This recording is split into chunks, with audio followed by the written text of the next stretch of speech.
এয়া আজি ভাতৰ থালিখন বোলো আপোনালোকৰ সন্মুখতে অকণমান খাওঁ। এফালে ৰাতিপুৱা আছিলে দালি, ৰাতিপুৱাই বনাইছিলোঁ যিহেতু মানুহজন ডিউটি গৈছে, বাকী আমাৰ ভাত বনোৱা থাকে। তিতাকেৰেলা ভাজি বনাইছিলোঁ আৰু এতিয়া মই তিতাকেৰেলা ভাজি খাই একেবাৰে ভাল নাপাওঁ গাইছ। এয়া পিঁয়াজ আৰু নহৰু ভাজি লৈছোঁ, দালি গৰম কৰি লৈছোঁ।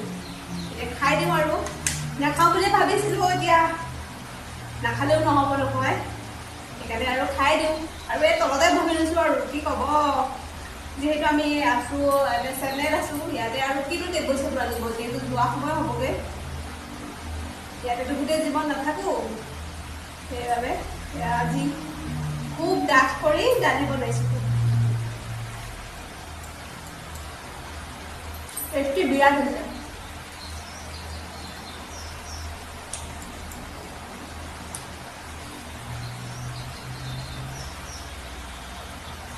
মোৰ মানে পিঁয়াজ আৰু নহৰু খাই খুব ভাল লাগে, আৰু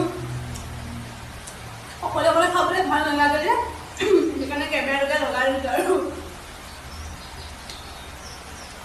অকলে খাব মনে নাযায় বাৰু, আৰু খুব অসুস্থ দেখিলে গম পাইছে চাগে। জলকীয়া ভিডিঅ' চালে খাবলৈ খুব মন যায়, নোৱাৰিছোঁ। এৰিমগৈ চাগে, যিমানকেইটা পাওঁ খাওঁ আৰু।